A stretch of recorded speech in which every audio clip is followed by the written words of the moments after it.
Welcome. Let's settle for the details. Fitch Solutions is predicting further deterioration in loan quality in the coming months, although banks will try to improve their loan books. According to the UK-based firm, the banking sector's non-performing loans ratio has risen sharply from 14.0% in October 2022 to 18.3% in October 2023, as the high interest rates, inflation, weaker economic growth weighed on consumers' ability to repay loans. Here's more in this report. The report said rising bad debts and weak loan growth in half year of 2024 will lead to further deterioration in loan quality. However, loan quality should start to improve in the second half of 2024 as the economic environment improves and banks make a concerted effort to improve it by reducing exposure to certain sectors. The banking sector's NPL ratio, Fitch Solutions said, is considerably higher than its peers in the African region. It added that due to the very strong deposit growth and much weaker loan growth, the already low loan-to-deposit ratio will continue to fall in 2024.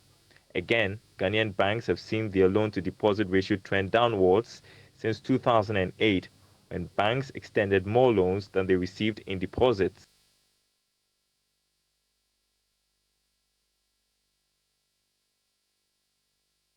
We'll bring you the perspective of a banking consultant. But let's move on and listen to energy strategist Dr. Yusuf Sulemana, who has described government's inability to pay its debt owed the independent power producers as worrying. According to him, government needs to expedite efforts to meet the demands of stakeholders in order to preserve power going into the election year. He spoke earlier on the markets, please. We have every cause to be worried about these situations, Darryl. And like my good friend Ben indicated, I always say that within our power space, we have been sitting on tenterhooks for some time now, just that we haven't realized it, or we feel or we play numb to the developing situations. What are we talking about here? I always say that if you look at what is available in terms of our maximum output and what the consumer demands on peak period, they are almost matching up. And so that shows that we are sitting on serious problem. I mean, we are sitting on the cliff.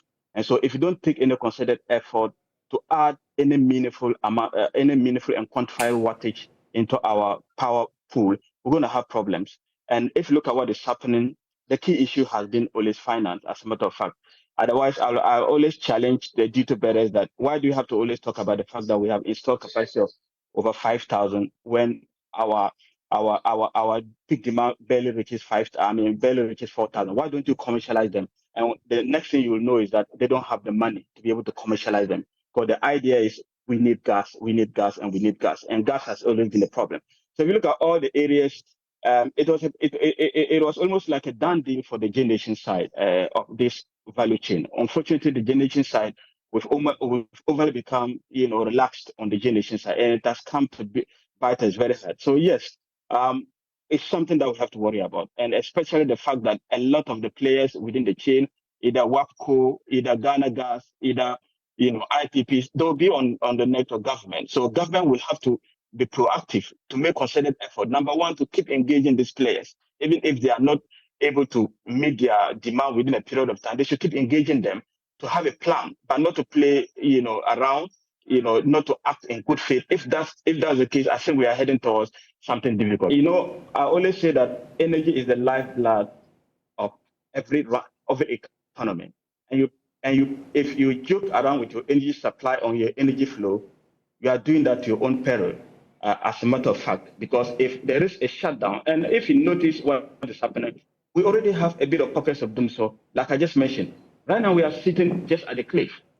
So if there's any shortage of, let's say, any IPP, I mean, we can't afford to let a single megawatt be knocked off, intentional or unintentional. Government has to work towards that to ensure that the megawatts that we have now, we have to sustain that. On the petroleum sector, Dr. Yusuf Sulemana said the availability of an effective refinery is necessary to reduce Ghana's reliance on the importation of finished petroleum products. Favorable condition within the international space. That's actually what is accountable for largely accountable for this favorable condition. And this international space is highly fluid. So what I want to say is that let's develop our internal capability. I always say that when external forces are coming, they hit hard and they battered economies that are not resilient, So, and our weak point, our Arsenal have been doing well that, I must say, and thanks to NPN and the other place. But our weak point within the Arsenal is the fact that we don't have a running refinery. And that's a huge hollow point for the Arsenal. Let's take a cue from Nigeria. Nigeria, they are bringing out huge refineries on board. 2 refineries are already on board. Now, what are we waiting for? We have deals that is supposed to bring Tor on stream. We need to do that. Let's work towards to ensure that Tor become profitable Tor brand. And we have a private refinery that is coming. Let's ensure that let NPA put all possible measures, create environment to let these players come. I can't wait to have to see an environment where our BDC will source oil locally, our petroleum product locally. And if we do that, this quantum of money, 350 to 400 million US dollars, that's huge on monthly basis that will churn out to import finished product. That will help a lot, and that will even stabilize our city. So yes, we can keep on doing the same thing like I mentioned to expect different results. We need to think about something else. What we need to do is that let's boost up our downstream. We can't have fuel prices going up. We have to keep the stability. If no reduction, at least we keep the stability at it. Anything other than that, I think consumers will not have it easy or will not find it accommodative. Now let me take you back to an earlier story, which is one of our top stories, where Fitch Solutions, a UK-based firm, is predicting that non-performing loans will get worse in the coming months. And joining us via Zoom to speak on this is banking consultant Nanotwe Champong for a better appreciation of this development. Nana, Happy New Year. What is your general overview of this forecast? Well, I think basically, generally, they've got it right in that it has to get a little bit worse before it gets better. Now, the high inflation rate, the high interest rate have not helped. The Ghana Association of Banks released the Ghana reference rate this morning, which is at 32%. Now, you then have to add the risk premium of the various lenders, which ranges between 2 and 7%. So at the tail end of 7% for, say, a typical SME, that is putting interest rate around 40%. That is very high, and therefore it will take some time until the rates start coming down. Things can really get worse, but there is a light at the end of the tunnel that things will get better once we go through the end of the first half of the year. As we are hoping that there'll be light at the end of the tunnel, can you share with us how the banking environment is faring vis-a-vis loan quality? Well, the loan quality has deteriorated to some extent, but it can get better once the percent, while the 182-day advanced to 31.95%. The 364-day yield recorded a 74 basis points declined to 32.46%. Analysts anticipate high auction upticks in January 2023 to present upside pressures to T-bills yields, though continued disinflation may slow the rise. If inflation continues to decline, yields will come down. You're still watching Business Live with me, Emma Davis. We'll take a quick break. We'll return with the Joy Business Fund. The new paramount chief of the Jirapa traditional area, Nadina Donglagbong Ghana III, has expressed worry over the municipality's inability to tap into its rich tourism to propel the development of the area. Speaking at an outdoor ceremony, the 41-year-old educationist pledged to work to ensure that the traditional area returns to its glory days. There's more in this report. The outdooring of Nadina Donlobong Ghana III, known in private life as Jesus Donlobong Dina, came on the heels of his overwhelming endorsement by the 7 recognized kingmakers of Jiraba. Nadina Donlobong Ghana III holds a master's degree in mathematics education from the University of Cape Coast and currently the in charge of Culture and Language Studies at the Jiriba Municipal Office of the Ghana Education Service. He also served as the personal secretary and regent to his predecessor, Na Ansole Ghana II. The colorful ceremony was attended by people from all walks of life, including paramount, division and sub-chiefs from the traditional area and beyond, queen mothers, heads of decentralized departments in the municipality and the region, sons and daughters of the traditional area. Also present were elders of Walimairi clan who they shared ancestral blood ties with. The Walimairi clan had the sole responsibility of providing the clothing regalia for the new chief, dressing him and also escort him from the house to the outdooring ceremony. The beautiful ceremony was well conducted by the acting president of the Jiriba Traditional Council and chief of Togo, Na Daniel Tamba II. Na Dina Donlobon Ghana III sounded majestically to the front of the seat that he was later made to sit thrice amid cheers and series of ululation from the royal princesses.